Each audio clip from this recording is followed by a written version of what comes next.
It's a balmy 31 degrees out today, Friday, February 19th.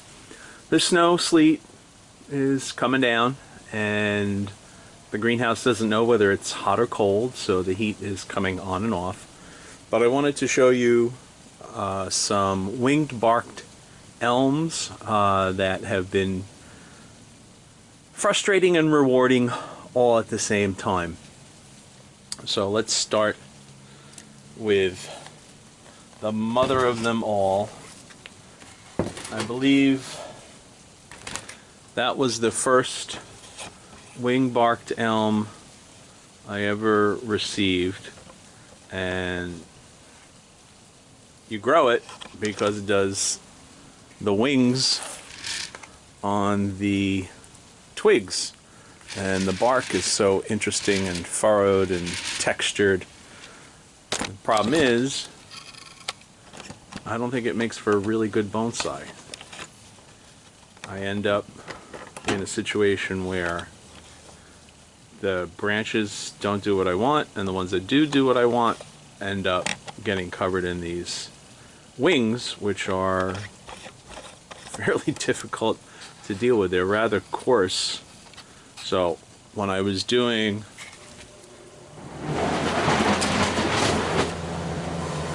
a Shohin sized pre-bonsai, I've got a nice branch here, nice branch there, unnecessary one there, nice one there, and then I get this mess at the top where the wings are ruining any sense of proportion that I have up there. And I don't remember how well the leaves disguise the wings. So I need to remove this section right here,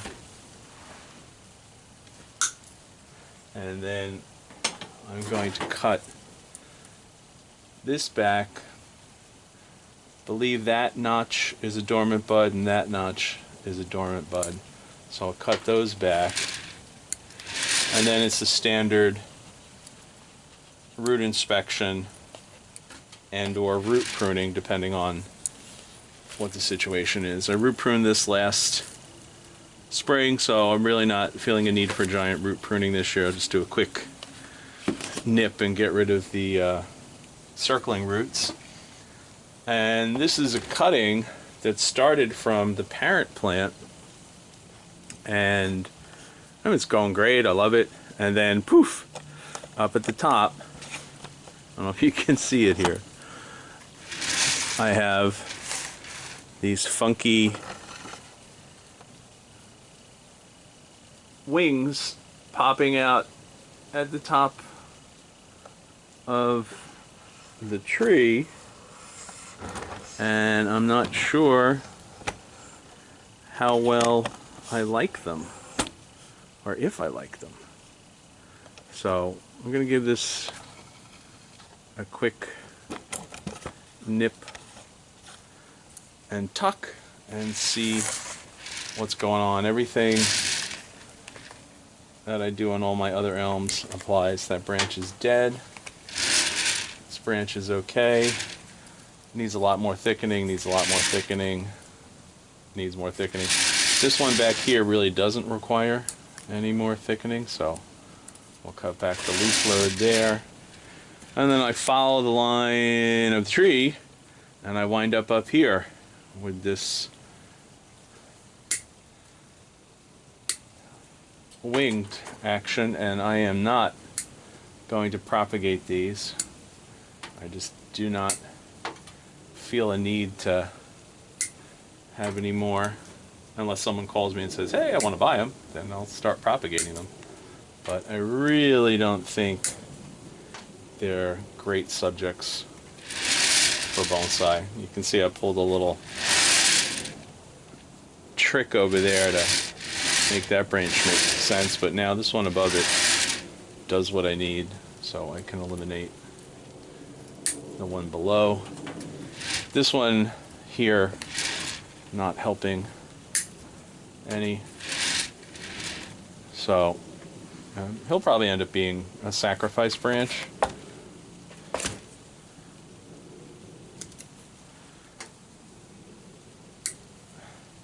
And since the vigor is at the apex, we will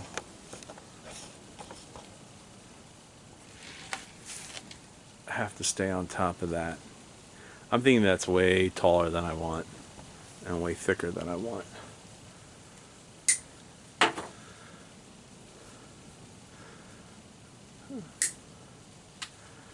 We'll let it bud out, see how it behaves. Do the usual, inspect the roots. Just some roots going around in a circle. I'll give those a nip. I'll do the standard check for root mealybugs, slugs. Aha! There's a slug. Look at that. Almost as if I did it on cue. Look at that little guy. You know, you're going to go feed a bird or a turtle somewhere. Alright. So now that brings me to the parent plant, which is, in the immortal words of George Carlin, a Mongolian mess. This tree just has so much wrong with it that I don't know why I keep it around. Roots are reasonable. Oh, except for that. Holy goodness, look at that. That's something I have never encountered before. These are grubs. I have never seen grubs like that on my bonsai in 30 odd years. Got the occasional one, but never this many. Wow. Gonna have to turn them into bird food. Which reminds me, I put up a video about some birds in the backyard. You might want to take a peek. Wow, we gotta get rid of those. Whew, that was fun. Alright, so back to the top.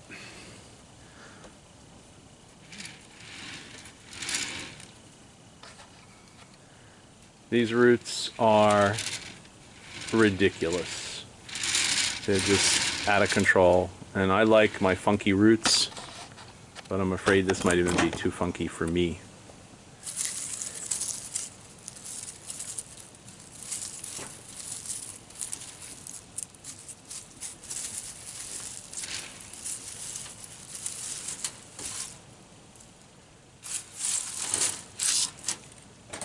Alright, so what do we got here?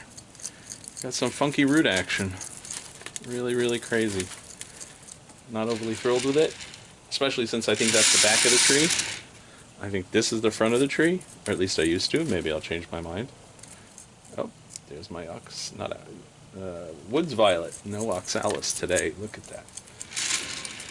Alright, so where to begin? Oh my God, there's so much that needs to come off this tree, and there's so much that is just not right.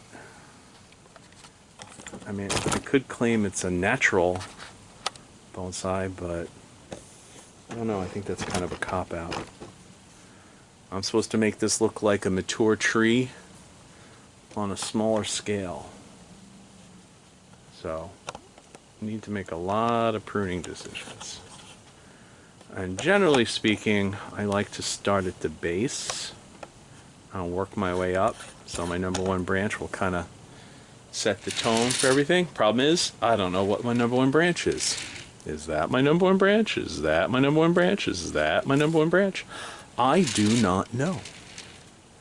And it has so much stuff protruding from it and making the bark swell up and cork up. The trunk looks like it's full of burls. So, where to go? Where to go? Where to start? Where to end? I don't know. This is particularly frustrating.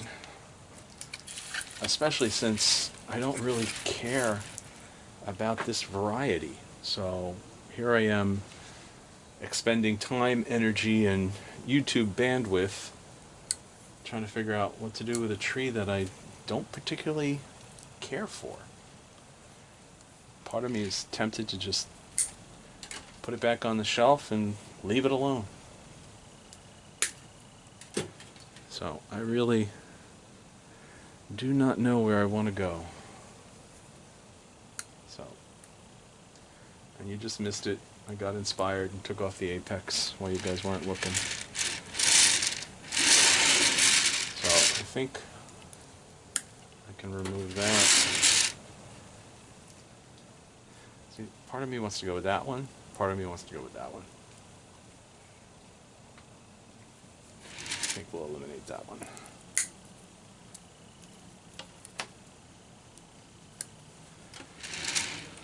Alright.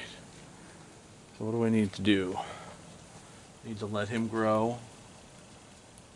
But I'm sure I'll end up with all the wings on him. He might end up being a nice branch and use him to fatten. Use some of the ones in the back to fatten up. Don't really know where I'm going with this. Do not know. Alright, so I cleaned up the bottom of the tree as much as I can, or want to, or care to at this point. Now, got some craziness. This is too much. And that one is too much. Alright. So, getting closer to something that looks like a tree, I think. I'm going to remove the heavy stuff at the apex, or crown, or whatever we're going to call it. Not quite sure what we want to call it. Not quite sure what I want to get rid of. Not sure what I want to keep. But I'm going to go and get rid of the thick stuff at the top.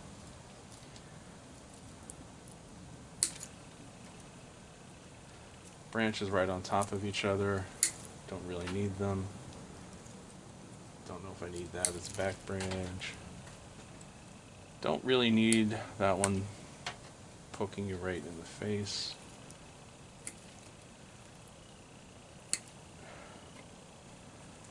Keep that one.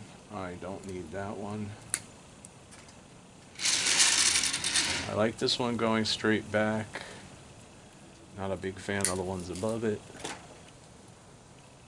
Don't need a lot of leaf load. Not sure what I want to do with that one. This is too thick. Have one directly above it. Too thick. That one I can leave going to the front. This thick one I'll remove. This thick one I'll remove. Sometimes you get to the point where you're just like, you know, I might as well take all the branches off. And I'm one season away from that right now. One season away. Keep, eliminate. Keep, eliminate. Eliminate, eliminate. Well, my instructor's attitude was, when in doubt, cut it out. If you're not sure you need it, then you don't need it. Doesn't always work. But it's fun to say.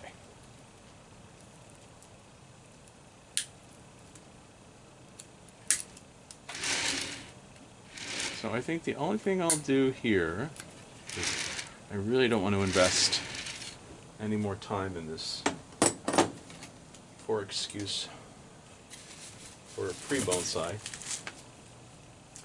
is to put one little wire on the top just to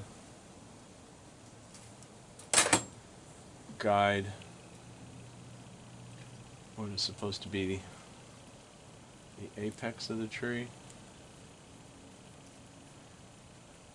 and then I'll play with him when I finish digging those grubs out.